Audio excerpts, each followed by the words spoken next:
Brexit on a knife edge in Brussels tonight. An emergency session of Parliament planned for this Saturday. Hopes of a deal raised, then dashed, then raised again. Maybe. Yes, the Brexit saga continues to be the only show in town. The Prime Minister's week started with fanfare, though still no majority or Brexit deal. But the Queen's speech reiterated Boris Johnson's principal aim: to secure the United Kingdom's departure from the European Union on the 31st of October. In Aberdeen, the Scottish First Minister delivered her own deadline for a second referendum on independence for Scotland. The referendum must happen next year, and we are getting ready. All eyes are now on Brussels and hints of progress or not Good morning, everybody. in the Brexit negotiations. Reaching an agreement is still possible. The deal is still very possible. Difficult, but it is possible. After visiting Downing Street, the DUP remained to be convinced it could support the sort of deal Mr Johnson had in mind. There's been a huge amount of speculation, some of it so far off the mark you can't even see the mark. Well, we're hoping to hear just what he's negotiating. Members of the Eurosceptic Conservative ERG struck a more optimistic tone. That it's still possible we could reach a tolerable deal. Talks notched up a gear today as the clock ticked towards Michel Barnier's 11 p.m. deadline tonight. I want to believe a deal is being finalised. We'll talk about it at the summit tomorrow. We're continuing the discussions. No doubt we'll say something later on. Just a question of wait and see. Are you going to be able to get a deal by Brexit Day? I'll ask Tory Minister Brandon Lewis why MPs should vote for this deal, and former Tory Chancellor Philip Hammond whether he's going to vote for it. As Brexit negotiations again approach the 11th hour, Thank you very much indeed. do Labour want an election or a referendum first? I'll be talking to their shadow Brexit minister.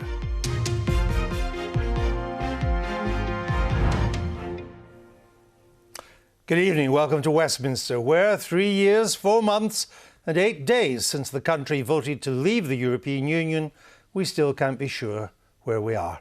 And if we do leave, on what basis? The clock is ticking. It's the 11th hour. Crunch time. The clichés have all thrown in the towel and departed, knackered from the field. The next 48 hours, as the EU gathers for a Brussels summit, are supposed to be crucial. But don't count on it. There's talk of another summit next month.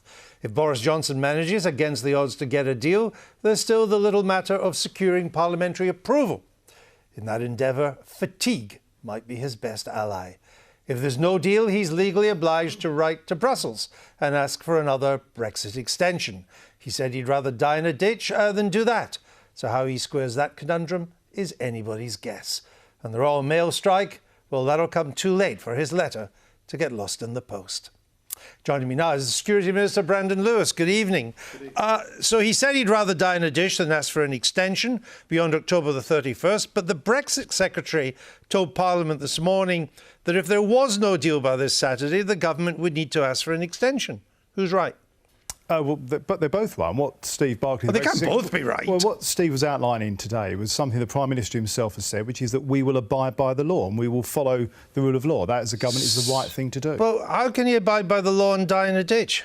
Well, because what the Prime Minister is also saying is that he is determined to deliver on what he said he would do, what we as a government have said we would do, which is leave the European Union on the 31st of October, but to do that within the law. But if he doesn't get a deal, he has to ask for an extension. He has said he would rather die in a ditch than ask for an extension. I don't understand how you square that. Well, as I say, we are determined, and the Prime Minister has been clear about we will do two things. We will obey the law, and the Ben Act is part of UK law, but we will leave the European Union on the 31st of October. The word out of Brussels tonight is more, it goes up and down, as you know, but it's more encouraging. Mr Barnier, the chief negotiator, has told the EU ambassadors that a lot has been agreed. There won't be a deal tonight, but talks will continue. So I want to ask you more, since we don't know the details, about some of the fundamental principles of the deal. Theresa May said that no Prime Minister could ever accept a Brexit deal that effectively put a border down the Irish Sea. Is that still the government's position? In the sense that we've always said, we want to make sure we are, with the Conservative and Unionist Party as well as the government of the United Kingdom, and we want to make sure that the deal we get delivers for the United Kingdom as a whole, and we protect the Union. But will there be some kind of border down the Irish Sea as part of the deal? As tempting as it is to go into the details of what... This is not a detail, Minister. This is a principle. No, this is a principle. That's going into the heart of the conversations that are going on out there in those negotiations at the moment. This is not about the detail. I'm not going to predict what will come out of those negotiations. Boris Johnson said, no British Conservative government could or should sign up to such an arrangement of regulatory checks and customs controls between Great Britain and Northern Ireland. Is that still government policy? And we have also said that the Northern Ireland will leave the customs union when the UK leaves the customs union, and we will have a customs union that is UK-wide. So Northern Ireland is part of the United Kingdom. I'm sorry, Minister, you're not answering the question. Is it still government policy, as it was under Theresa May, supported by Mr Johnson, that there should be no border down the Irish Sea? In the sense of we would have Northern Ireland and the whole of Great Britain, the whole of the United Kingdom, in one United Kingdom customs union, leaving the EU customs union at the same time. So there will be no possibility then of Northern Ireland, which stays in the UK customs area, but tariffs are applied on goods crossing from Great Britain to Northern Ireland? Well, I'm afraid I'm not going to get into what may come out of the negotiations. So it could be possible, so therefore there could be a border down the Irish Sea. I'm not saying it is or isn't possible. I'm simply saying I'm not going to comment on the issues that they are, all of those issues which are in negotiation at the moment. Excuse me, Minister. We'll all know in a few hours, in the next day or so. We've been told by two consecutive Conservative leaders that no Prime Minister could ever accept this. Now you're saying it's possible? No, I didn't say that. I expressly said I'm not saying it's possible or impossible. What I'm saying is we have said we will keep the United Kingdom as one customs union. The United Kingdom as a whole will leave the customs union at the same time. And as the Conservative and Unionist Party, and I was chairman of it, the Prime Minister is leader of that as well. No, we know the principle. We will make sure we protect the union. But there could still, as part of this deal, be tariffs on goods that leave Great Britain and go to Northern Ireland. Well, as I said, I'm not going to comment on anything that will come forward when we are able to talk about what the deal is. Because obviously we don't know yet exactly what the details of that deal will be and when that deal might come forward. But as the Prime Minister... it was only just as I came on air this evening that we heard that the negotiations, the deal wouldn't be announced this evening, but that could still happen over the next 24 hours. But the Prime Minister said, quote, it would be crazy for the UK to collect tariffs on behalf of the EU. Now you're saying it ain't so crazy. It could happen. Well, that's not what I'm saying, Andrew. I'm just saying I'm not going to get drawn on the negotiations that are ongoing at the moment. That the negotiating team need to be able to have those negotiations without me as a member of the Cabinet giving it that kind of response live on air with you, I'm afraid. No, tonight. but you will understand there's a principle here. So. You will understand there's a principle here in which Northern Ireland could be treated differently from the rest of the United Kingdom. Now, two Prime Ministers, Conservative Prime Ministers, have said that is out of the question. You cannot tell our viewers tonight if it's still out of the question. Well, as I've said, in the sense that the United Kingdom, Great Britain and Northern Ireland will have one customs union across the United Kingdom and will leave the European Union customs union at the same time. And making sure that we continue to protect the union. That is a hugely important part of the work that the government is doing as part of leaving the European Union with a deal. Could you protect the union if there were tariffs on goods leaving Great Britain for Northern Ireland? Well, again, that tempts me into predicting what may come through those negotiations. No, I'm just asking you as a principle. Could you protect the union if there are, in effect, internal tariffs within the United Kingdom? And you know as well as I do, Andrew, that in answering that, even in principle, I'm starting to get into the details of what may or may not be in an agreement that's being discussed and negotiated. You're avoiding the principle, not getting into the details. Well, as I say, to answer that starts getting into the negotiations that are going on at the moment. I think the negotiating teams need to have that space to have that negotiation. That deal will come back if we get that deal agreed, and it's not a sure thing yet. There's still a lot of work to do, as has been outlined. If it does, that will come back. The British public will see it, and parliamentarians will get a chance to debate it and vote on it. Given what you've said tonight, or more accurately, what you haven't said tonight, would the Prime Minister ever agree to a deal that did not have the support of the DUP? Well, we're always in discussions with our confidence and supply partners on a whole range of issues. Obviously, if you're just in Parliament, to get this deal through Parliament, we want to see parliamentarians of both Conservative, DUP, you need the DUP. And other parties as well, independent MPs and APs, to vote for this deal. So the DUP effectively has a veto, because you cannot get this deal through without them. Well, any group of MPs that can create to stop the government getting a majority have the ability to stop anything going through Parliament. That's a matter of fact. And how big? I want to see parliamentarians. Bearing in mind the vast majority of parliamentarians agreed in that 2017 general election that they would respect the referendum and vote to leave the European Union. And I would like to see more MPs from a range of parties vote to deliver that for the people of this country who voted for it. If you get a deal, why not put it to a referendum? Why not get the British people to vote on a deal? The Prime Minister's Brexit deal versus Remain. What would be wrong with that? Well, look, I've got to say, I've spent a fair bit of time over the last year or so going all around the country, and not just in my own constituency. And what I get time and again, people just want to see this done. Even people who voted Remain want to see this done. I don't think there is the appetite for more delay, which a referendum would create. But if we want to see the government deliver on leaving the European Union. So, no, I don't support it. But if we get anything like the Brexit deal that the government is indicating, it'll be full of things that the Leave side didn't tell us in the referendum. I did a lot of major interviews during the referendum. I don't remember anybody ever telling me there'd be a 39 billion exit fee, but there will be. Do you? But actually, I have to say, Andrew, what I get from people is their I'm not asking what you get from people. I'm asking you. No, but that is a direct during the answer referendum to the campaign, did anybody tell the British people it would cost almost 40 billion to leave? I don't remember people giving that specific detail around that, but everybody, I have to say, when I was campaigning for Remain during the referendum, but we were all... Well, you didn't even Remainers didn't tell us. But I think people were aware that when you leave the European Union, there were going to be changes. There was going to be things you have to do as part of any divorce procedure. Nobody said we'd have to pay 40 billion. But I have to say, I have consistently had from people around the country, and in my own constituency, but elsewhere as well, frustrated that Parliament hasn't delivered on this.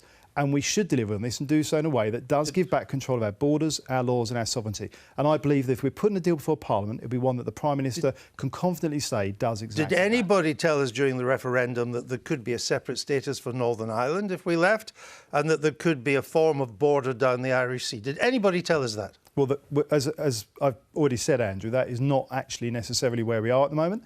And we'll be very clear. We want to make sure we hold the union together, that we have a good customs arrangement between the UK as a whole, and therefore I think we're getting a bit ahead of where the deal may be. But as you know, there's a lot of things in this deal that were never discussed in the referendum campaign over 3 years ago.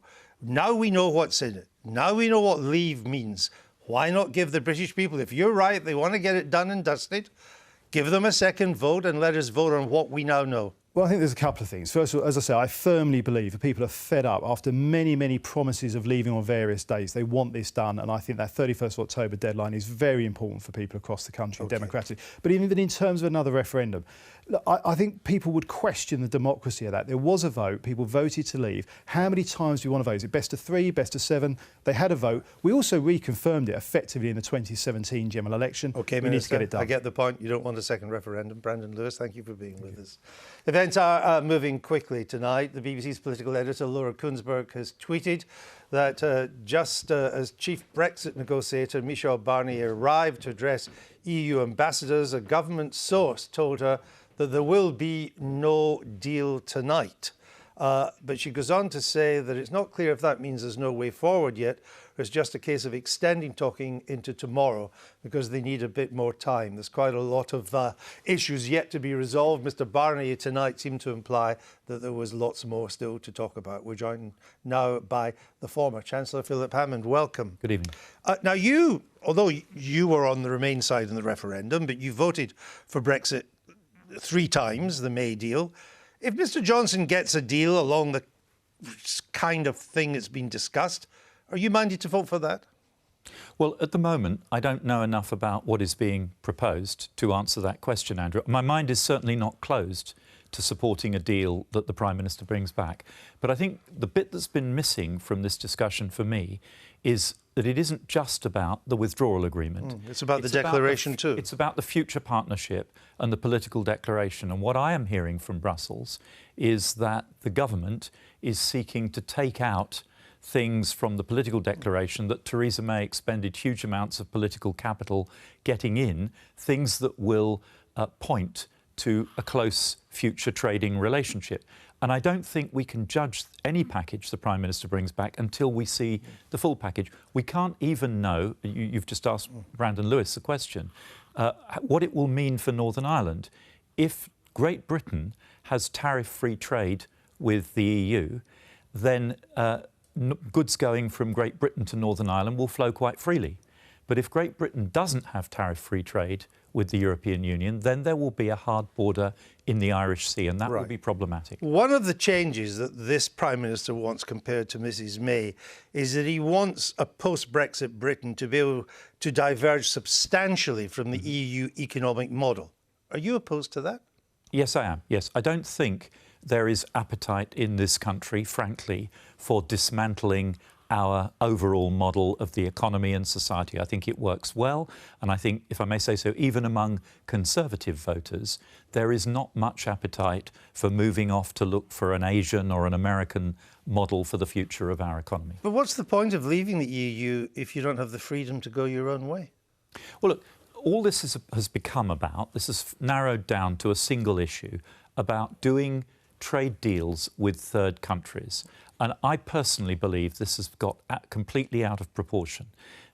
All the analysis that's been done shows that even if we were able to do trade deals with third countries, they wouldn't come anywhere near to compensating for the loss of trade that we would have from barriers between ourselves and the European Union. So we must not allow this deal to be shaped by this obsession with having trade deals with third countries. We must look at what's good for Britain. It's not just about trade deals, though. It's about the extent to which we stay aligned to the European regulatory structure in social matters, environment and so on. Now, a senior Tory once said that the UK could become much more competitive through tax and regulatory changes outside the EU. Was that senior Tory wrong? No, of course, we could become... Because it was you. Yeah, I know. We could. So why did you say that then and you're saying this now? No, it's a statement of fact. Of course we could become more competitive if we cut labour costs, for example. But this is a democracy. And what I'm saying to you, Andrew, is I don't detect any appetite among voters in this country to have less environmental protection, less protection for British workers, less protection for British consumers. But why do we need... We could have our own. Why do we need to stay aligned to a model over which we will now have no say? I mean, at the moment, as members, we have a say in these regulations. You're saying we should stay largely aligned to these regulations and subsequent regulations, even though we have no input. What's the sense in that? This is a practical question.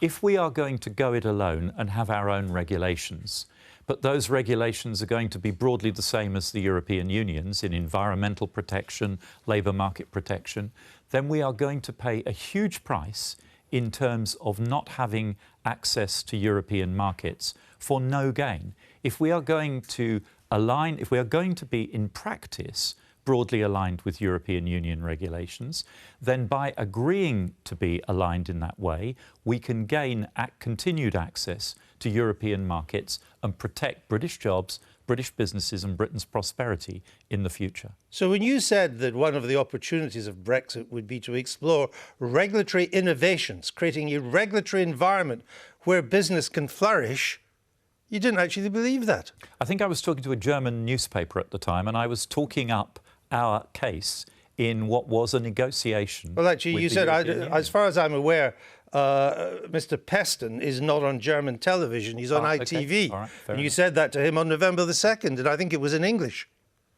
OK. Look, I mean, it's clear that if we were to reduce regulation, reduce labour costs, we would become more competitive. But this is about the whole of our society. It's about how we want to operate as a nation. And I don't detect any appetite for major deregulation. And I've tested people over the years. Tell me, which labour market regulations, which environmental protections would you scrap? Which consumer protections would you get rid of? But there are other ways of changing regulations than simply cutting, simply having cheaper labour. Britain's future is as a highly paid, highly educated labour force. Are you saying Boris Johnson wants to do these cuts?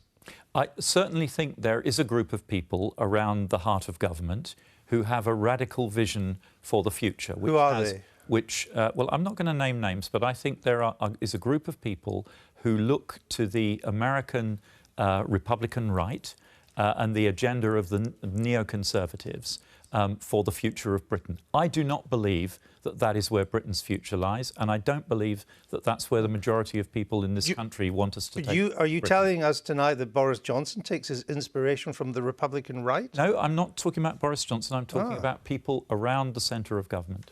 You see, Angela Merkel, the German Chancellor, has admitted twice in the past month alone that the EU is worried about Britain emerging as a competitor for the EU alongside China and the United States. Why do you want to thwart that? Well, we have to make a decision, don't we, whether we want to become a low tax, low social protection, lower labour cost, offshore competitor, or whether we want to be in what I've described in the past as the mainstream of European economic and social thought. But we could be in the mainstream. I mean, the alternative is not Singapore. We could still be in the mainstream, but have rules and regulations more suited to our economy, which is 80% service, compared to the French or the German economy. Yeah, I don't know why people always quote Singapore. Singapore has a higher GDP per capita than the UK does, in fact. Yeah, but you're arguing against it. Very differently organised society. Of course. And I'm not sure that it would suit the British people. But, Andrew, the key thing here is that we do what is best for Britain. If I genuinely believed that abandoning our trade with the European Union in order to try to do trade deals with third countries around the world was going to enhance our GDP and our well-being, I would support it. But I do not believe that is the case. And you've said that. You're not keen on a general election. What about a second referendum?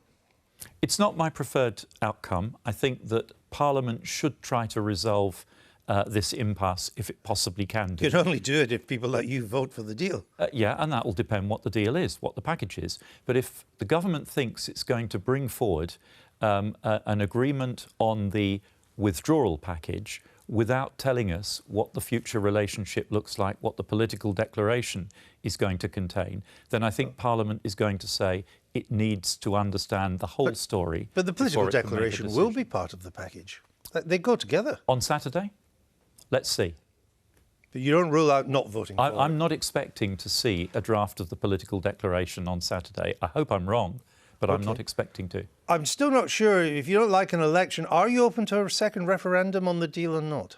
So my first preference would be that Parliament resolves this through a compromise agreement. And I've explained why in the past. If we have a referendum, we still face the same problem, that we end up with a result that will leave roughly half the country feeling disenfranchised, one way or the other. That is not a way to go forward, I don't think. We've got to have a compromise, and that can only be a deal. How would you feel if Labour said the price of us supporting this deal is to attach a referendum to it? How would you vote?